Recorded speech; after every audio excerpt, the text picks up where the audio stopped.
In this video, you're going to learn how to invest in rental real estate step by step. As a matter of fact, I'm going to show you exactly what I would do if I were starting over. So I'm going to go back in time 20 years when I started buying rental real estate. This was in 2004. And I'm going to show you the mistakes I made and how I would do it differently today if I were just starting out. I'm going to make it very simple. And again, I'm going to point out a lot of things that I did wrong that you don't have to do wrong because it costs me a lot of money. Doesn't need to cost you a lot of money. So let's dive right into it.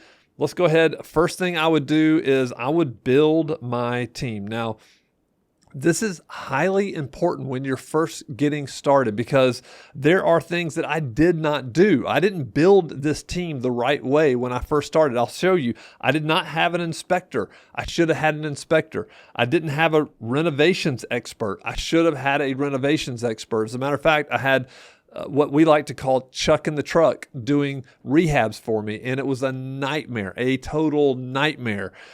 So then I didn't have a property manager. Now, you don't have to have a property manager. I lived here in the city where I was buying rentals, so it wasn't an out-of-state purchase.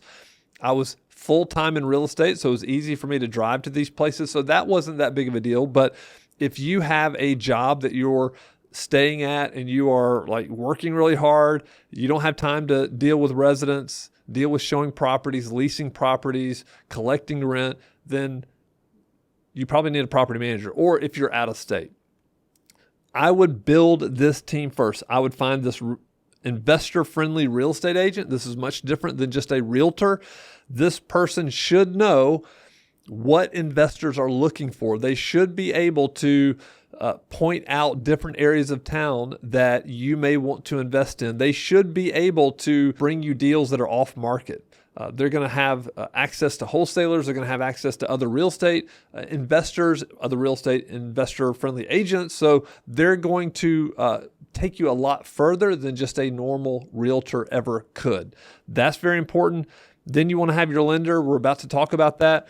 You want to get this lined up before you start making offers because you don't want to delay and drag the whole process out.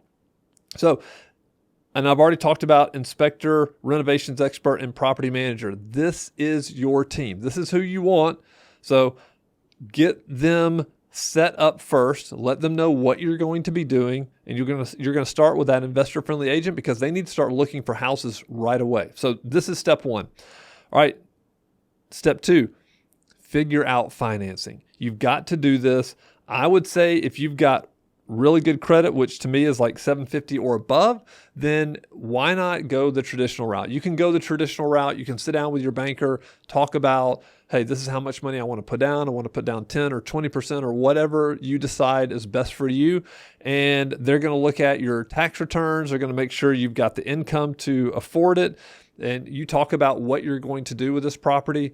You can even talk about buying distressed property, fixing it up, forcing appreciation through renovations, and then sticking a resident in there, collecting rent. I think, if you've got a good relationship and you've got good credit with your banker, then they'll probably loan you some money. If you don't, I would just look at, hey, hard money lenders and joint venture deals. We talked about this in another video, buying properties with no money down. If you don't have the money to come out of pocket to buy these properties, or you don't have the credit, then you can do this. I personally started out with joint venture deals. I had partners and they had a lot of money and no time. I had a lot of time and no money. And so it was a very easy transaction. We were glad to do business together. So you can do this. Also, you have hard money loans. They're going to be more expensive, but they're usually shorter term loans, and they're based on the performance of the property or the future outcome or outlook of that property. So it's not traditional financing. So get your financing lined up. All right. Next, what we want to do is we want to look for properties. So what I'm going to do is I'm going to share my screen and I'm going to show you how I would do this on Zillow, how I would take an area and narrow it down based on what I'm looking for. So let's go and look at Zillow right now. All right, so here I am. I'm on Zillow.com, and I'm going to show you exactly how I would look for properties if I were starting today. I would I would just choose a zip code that I felt, hey, this could be a great area for me, whether it's out of state or in state, whatever the case is. I chose 35211 because this is the west end of Birmingham, and I cut my teeth on the west end of Birmingham. I don't suggest people start out here. So let's go ahead and see what we have. We can see we have 83 results. When I type this in, I have 83 results. This is incredible. I have some good looking houses here. I have some, 3-bedroom, three bedroom, 1 bath, 3-bedroom, 2 bath. There's probably all kinds of properties here. As a matter of fact, if I zoom in, I see $2 million. Wow, that's crazy. $440,000, $525,000. I don't want those properties. I'm looking for something that's middle, just an older 3-bedroom, 2-bath house. So I don't want to look at everything. I want to narrow it down and make the best use of my time. So this is what I'm going to do. I'm going to come in here, and depending on what my buy box is, I'm going to say, maybe I don't want to pay. Maybe I don't want to pay over $150,000. So that's already going to cut it out from 80 something to 49. Then I know I want a 3-bedroom, maybe 2-bath property. Hit apply, and I've got 10 results. I could come in here, and then I could say square foot. Well, let's just see what we have right here without going to square foot. Well, you see you've got 1,500, 1,600. I think those are pretty good. The problem is you see this house right here may look attractive, 3,500 square feet, $99,000. And you may say, wow, this is going to be incredible. But I can promise you, this is not a house you want to buy. You don't want, again, to buy a 3,500 square foot house when most everything else is around 1,500 square feet. You want to be middle of the road. You want to make it as livable and as accessible for everybody as you possibly can. And most properties in this area I know are around 1,500 square feet. So that way I can come up here to another filter, and I could say square foot. I want maximum 1,500. And it took it from 10 to 6.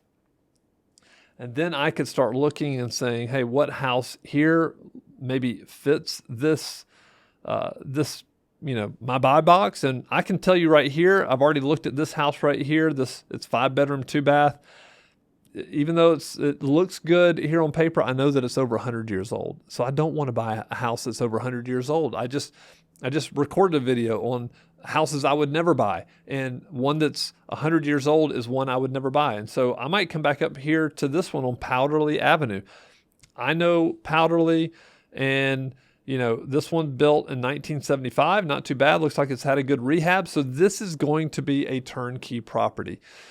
So this is how I would start narrowing down my search. I would send some of these to my investor-friendly agent and have them look at them, have them give me their opinion, and then I would just take it from there and start, narrowing down my search. And if this area didn't have enough, I would look at areas close by. Maybe I wanted to look in some other zip codes that are nearby with very similar houses. So this is exactly how I would do it if I were starting over today. So what you also want to think about here when you're looking at properties is, are you looking for a fixer-upper, or are you looking for something that's turnkey? And so what turnkey means is it is ready to move in immediately. And there's pros and cons of both, right? Buying a turnkey means you're going to pay more. You don't have to do any of the rehab.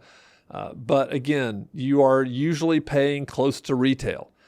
A fixer-upper, you're going to have more than likely you're going to have some equity in that house. In other words, what you fix it up, what you have all in, if you have $110,000 in that house, more than likely it's going to appraise for $130,000, $140,000, $150,000. So you're going to have some equity in that house. The issue there is you're going to have to figure out the rehab. And that's why it's very important for you to have a professional, a renovations expert that you can go to. But you're going to have to make these decisions.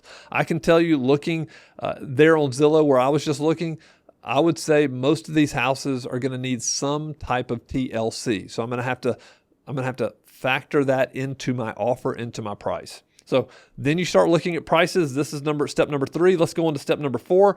Then what you want to do is you want to start evaluating this property or the properties that you find, just plugging in the numbers. Now, we have already done a video about this cash flow calculator. You can grab it right down below this link, and you can start plugging in some of these numbers.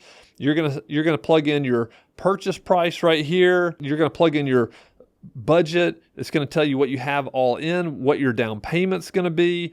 Over here, you're going to talk about, hey, what are the property taxes, the insurance, the management fee if you're using a property manager? Does it have an HOA?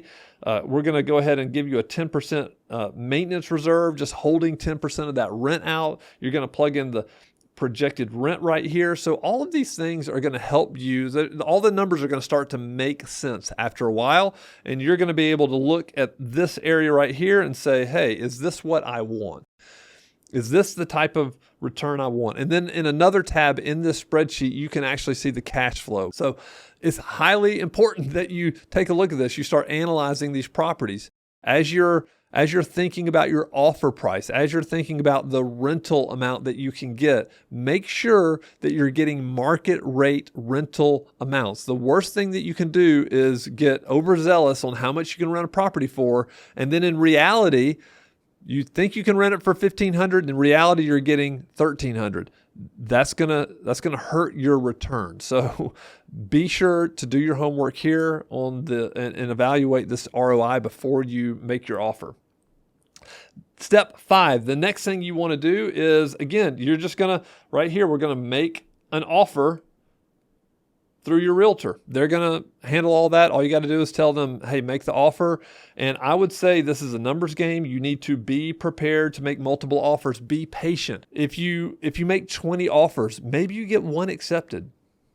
Make 30 offers, 40 offers. It doesn't matter. Patience is the key here because you don't want to overpay for a piece of property. So making an offer is a very serious thing because you're essentially saying, hey, I'm willing to pay this for the property. Also, you see this little guy right here?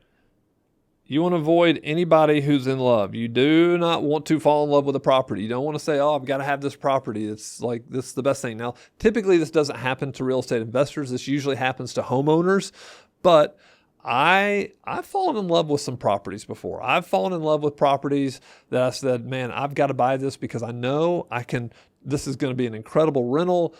Oh my goodness, I got to have this. And what happens is I would get emotionally attached, and then sometimes I would offer too much. You've got to be super disciplined and make sure you don't get attached because you don't want to offer too much. All right. Number 6, you want to get it inspected. This is going back to the just making sure that what you're seeing is real. And so these inspectors, professional inspectors, are going to find things that you never thought they would. And this is why they're worth every penny you pay for them to go through this house. You typically, depending on the market, if it's a hot market, you may only have 7 days to get this done. So you probably want to have that your realtor is going to have somebody that they can get out there pretty quickly. Maybe you have 30 days. 7 to 30 days is probably the time frame. So you want to make sure you get this done. You want to look at that report. You want to walk through it with your investor-friendly agent. You want to make sure that you understand. If you have a renovations person, you want to share it with them. If you had an estimate, let's say you had a $5,000 estimate, they may come back and say, hey, now that we see this report, we're talking $7,500. That's what's going to help you then maybe even renegotiate that offer. You're going to renegotiate, hey, I know I offered you 110, but really because of this additional renovation that's going to have to go on, I'm going to offer you 105 or whatever the case, whatever it is. It gives you that opportunity. The seller doesn't have to take it. They can say no, and that's fine. That's okay. Then you move on. Then it's next. Keep going. You don't they may come back to you. And what you want to do is you want to let them know you're not going to hang out. You're going to go and keep looking for properties because you're trying to find something that works today. All right, so that's 6. Get the inspection. Next is you've just got to renovate. Hopefully you found somebody who's reputable, who you can trust. I would say, it really is tough finding somebody to do this and do it well. Unfortunately, it's hard to find people to do this. Some of the best people are already working. They have full-time jobs. They're doing this. Like we have renovation experts that are on our team. They're working for us. We're giving them job after job after job after job because we have investors that give us houses. And so some of the best are already taken. You're going to have to kind of dig around and find your own person, but it's very important that you do. It's very important that you have somebody reputable. See if they have any guarantees. Because why this is so important is because it increases your property value. If you do it right, you can increase your rental income. Now, you're not going to probably push beyond what the market's going to allow, but you want to be at market or just a little bit above. The best residents are looking for great properties. And so what I would say is if you get somebody, if you start showing this property and a lot of people start filling out applications, you've done a great job. And then the great thing about a good renovation is it cuts down on your need for maintenance. Doesn't mean it's zero, but it's probably going to be a lot less had you just kind of done some halfway job and given somebody an okay house. You're going to have more repairs. Do it right. You're going to have less repairs. Your residents are going to be happier. They're probably going to stay longer. And, it's better for everybody. Ultimately, you want to provide the resident with a great experience. That's what you want to do because they stay in those houses longer. And that's the only way you make money. You don't make money when people move out of your houses every 12 months. It's a horrible business. All right, next, 8. Of course, you've got to rent your property. And hey, this is what we do all day long. We rent thousands upon thousands upon thousands of properties every single year. This is how we would do it. We're making sure that the rent price is right. We want to make sure it's right. Now, the market has been fluctuating lately, and it is what it is. It's been going up, and now it's kind of settled. Some of it's coming down. More inventory on the market means prices are going to come down. You're going to want to talk to your property manager and figure out exactly the market rate. You want to have great pictures with this. You want to choose a solid lease agreement. I think that's very important. Obviously, as a property manager, we have very good lease agreements. If you're doing this by yourself, you need to understand fair housing and landlord-tenant law. You need to understand what you can and cannot do. And if you're in a market like Denver, a lot of things have been changing. In Texas, I know things have been changing some. So stay up to date with landlord-tenant law. Understand the residents' rights, what your rights are as a landlord, because you don't want to mess up here.